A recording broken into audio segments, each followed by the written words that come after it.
mayor pa ko, kay doon magigugos military, na yung mga military nga na-assign sa PDEA, ipakita ko. Naagyod, katong nigawas mga dokumento, ako'y unang nakikita ato nga sibilyan. Ipakita na sa ako, yung nangutana ang mga military na ako, wa na ako sila ginako nga, basta trabaho lang mo. Trabaho lang mo. Unsay maaptan sa inyong trabaho muna na. Di po ko gustong sugo, kaya di po ko maingon gusto mangunay o isig katao nga naas ka serbisyo sa gobyerno. Mayor malang ko, senador ko to. Siya ako, trabaho lang mo. Itong na presidente ko, magyapon gipakita ko nila. Ina ko, trabaho lang.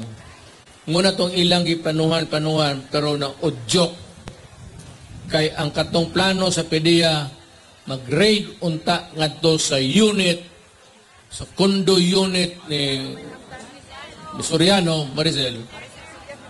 Dito man sila pulburon.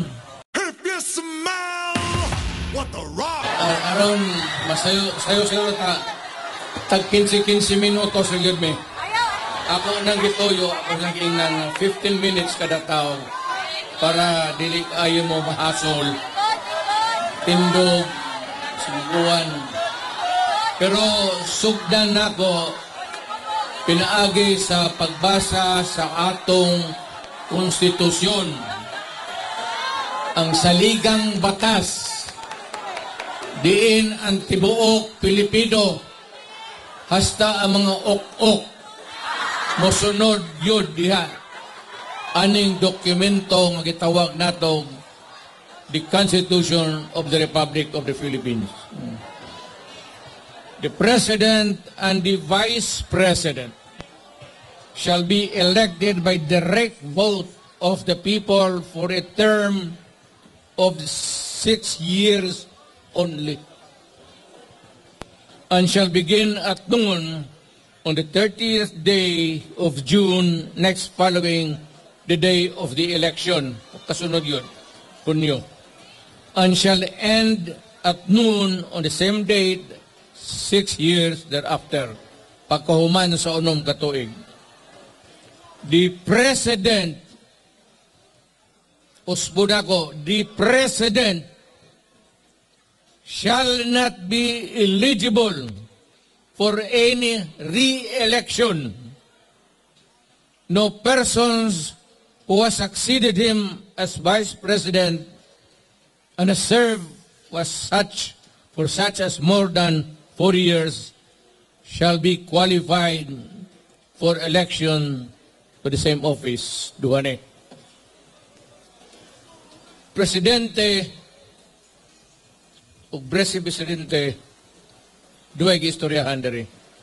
Ang Presidente, 6 years. Ang Vice President, 6 years.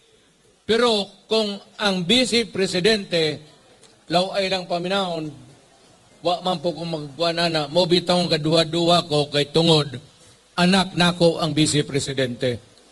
Dili ko gunta mo apil ane, apan napugos na lang ko, kay murag wa nako kaangay sa naitabo sa atong nasod.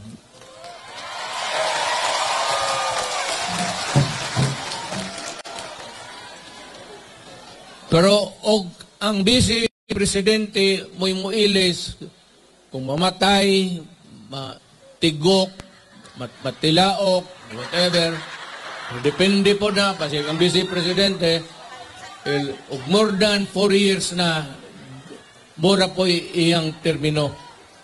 Hasta siya di na pod makadagan. Maayo ning balaora. Gwapo gini nga balaod. Kay para nako ang 8 years medyo subidahon. Nakatuway na tayo. 6 years tama-tama lang. Karon, unsa may nahitabo karon, unsa may nagkaguliyang sa atong katilingban. Kay tungod diingon ning konstitusyon, kani konstitusyon nga akong igunitan, diin napili si Presidente Marcos pagka iyang presidente, diri siya nagdaog aning present constitution nga 6 years lang talaga siya. Basta si Inday, umotong succession na akong gisbasa. Muna karon, abi nimo, law ay kaayo mangyod nga kaning usa ka tawo, usa ka administrasyon, maningkamot na pod og usab sa konstitusyon para usbon tangtangon tong unom ka tuig o guston dungagan. Kagidiri, 1 term, 6 years only. Karon naghimo sila bag-ong konstitusyon, munang gitawag og chatcha, constitutional change. O katong akong gibasa, usara na ka sentence, mo ni kabaga sa konstitusyong yawa o.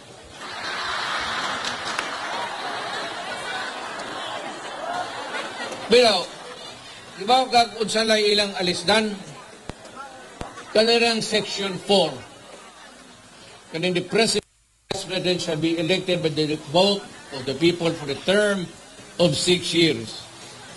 Kwaon lang nila ng term of 6 years. Kana. Kabagaan ng putang. Oh. Dora ka words. Ilan ang kwaon? For a term of 6 years.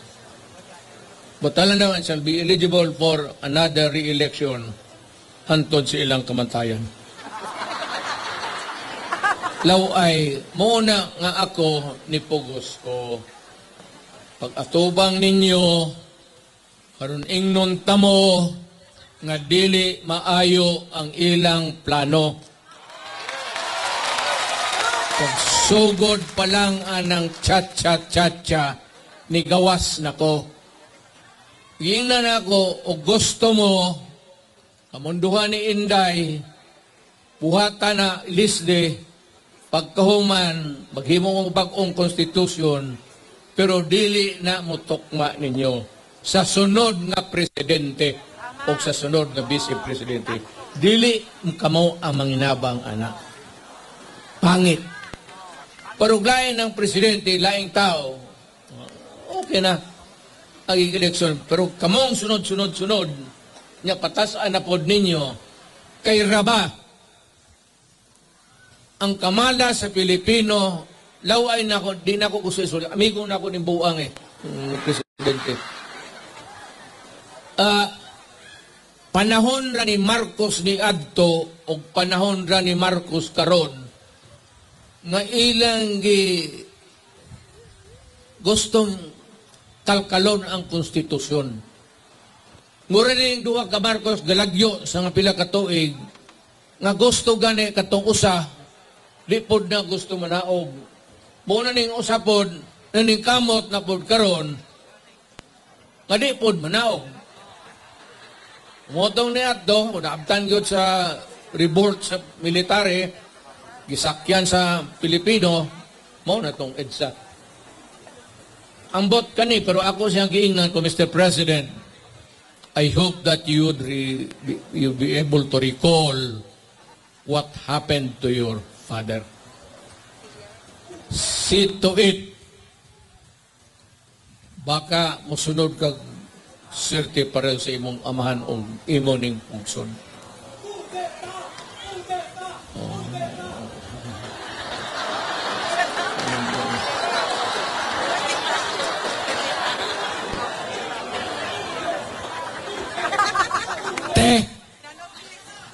Di ay tata babata ada.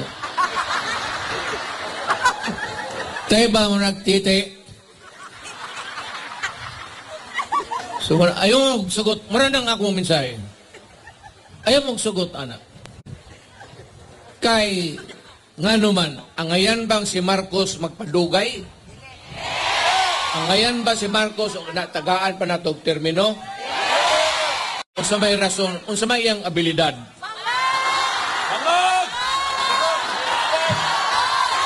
Ako, mayor pa ko, kay doon magigukos military, doon magigukos military. Na yung mga military nga na-assign sa PDEA, ipakita yun. Naagyod, katong nigawas mga dokumento, ako'y unang nakikita at nga civilian. Ipakita na sa ako, yung nangutana ang mga military na ako, uwa na ako sila ginako nga, basta trabaho lang mo. Trabaho lang mo. Unsay maaptan sa inyong trabaho muna na. Di po ko gusto mong sugo. Kaya di po ko maingon gusto mangunay o isig katao nga naas ka serbisyo sa gobyerno. Mayor malang ko. Senador ko to. Sa'yo ko trabaho lang mo. Itong presidente ko, magyapon gipakita ko nila. Ako, trabaho lang. Muna tong ilang gipanuhan, pero na udyok. Kay ang katong plano sa PDEA, mag-raid unta ngadto sa unit, sa condo unit ni Soriano, Maricel. Dito man sila pulburon ang tao.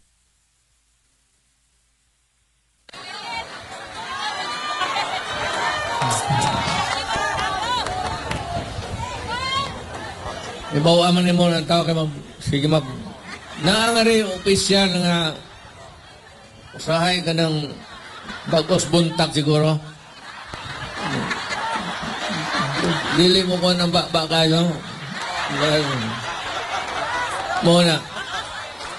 Kung dili, kung nakabantay mo nga rin, magsigig to ang slip-on. Di ba sa online na? Napasipan nyo. Notagi, nagbugal-bugal ko sa kanina ka. Nga ang... Ulak mo ko. Sabi ng pulisa niyo eh. Dahil mamatang... Bawa ni mong cocaine, eh, sige mo nag-agas. Sige nag... Okay, nalagay, kumito na lang. For demonstration only. Dili ko bangag, ha? Nga. Dili, muto na nagkalit. Kanina bang sip-on? Basing ako karong tiguang na ko, na ako'y sakit. Tawag nila ana og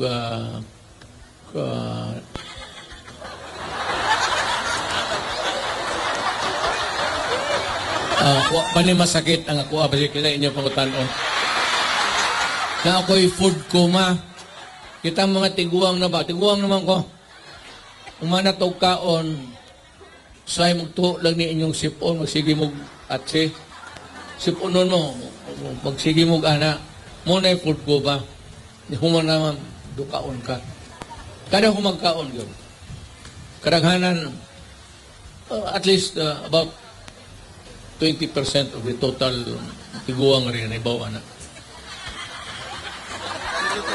Pero kanang mo to nga tindog lain ng kapangita anak.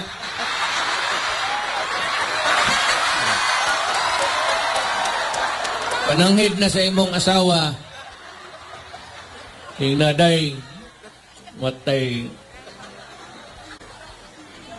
nagmahalay magyutag kina tas-as panahon mura pag sugod sa kalibutan atong gugma na anamang yun. Pero pwede ba kung mo extra sa gawas? Mga na nga no, wa kabi wa puro sukad ni ato.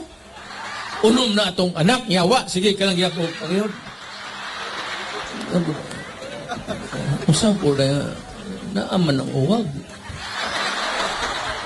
Unot naman kayo ng imuha, eh.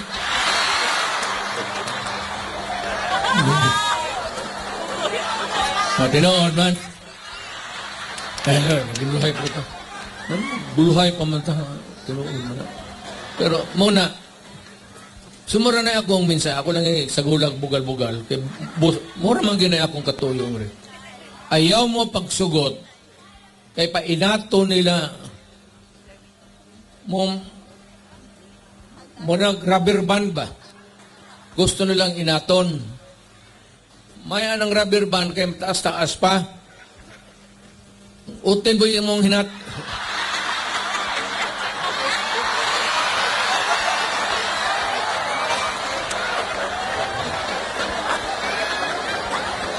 Kota bergin na dia. Ikaw? Kung bang mga Pilipino, pwede naman kong ay, hindi naman ko kandidato. Anong po'y mabuto na ako? Retired na yun unta ko. Retired as in retired. Huwag na yung mga ilabot. But tungod ani manggod, it becomes a public interest. Ang to the proportion of igo tatanan. Ako ko'y mga anak, ako'y papo, maapiktuhan. Ina lang nato si Marcos, Mr. President, be happy and finish your term for 6 years. Makontento ka na dyan at binigyan ka ng panahon ng Panginoong Diyos na kapagsilbi sa ating bayan as President. Despite or in spite of the fact ng history ninyo, pagbaba ng tatay mo, hindi maganda. And yet, ang Pilipino, binigyan kayo ng pagkaiintindi. O gipasaylo mo. Mura na yung ako. Kontento ka na lang, happy ka na. Ayaw na ng ambisyon na ng maguba ka lang. Kitang amigo, magkontrata na paglakaos kampanya magkadugay, magkangilad ng akong baba. Kay ako ra ba, mahilig ko, mamarikas ba? Basig igo sa tuyoon man ako dili, maguba lang ang pagka-amigo na to. And you will just destroy the country. Kay, naay mo, pag-ingong pa lang ni mo constitutional change, automatic na naara yun ng divider. Katong ni angay, ng mo company mo, katong dili. So, likayin na lang na buhaw na lang ang atong bayan, higugmaan na lang ang atong bayan, higugmaan ang Pilipino, hunaan na, hindi mo na nga kitang tanan, usarata ka na so. Ayaw na pagsud, ana. Mura na akong mensahe niya. Ayaw na ng long term. Duwara na ka, words ilang shall serve for 6 years. Wao na ng 6 years only. For 6 years. Basta ka na lang. Pwede nang ambiguous na, wala na limitasyon eh. So, dili gina maayo. So, hibaw ko nga pagkabot sa panahon, it could be a plebiscite or a referendum, whatever it may be. Hibaw ko, ang number 1 mubuto nga dili gyud ang tagom. Mooy lugar sa maisog yun. Kamo mga tagom, balita mo sa inyong discerning pagpili. Di ba ko wata mo bula? Kamao mo mumili og tao, kamao mo mumili og opisyal kung sa amin. Timan nila na akong sulti. Gituyo na mo na tag 15 minutos para lang makadungog tanan o makapoy o makauli tang tanan og sayo. So, ang sunod ani muli ta og tanan. Daghang salamat ug maayong gabi kaninyo.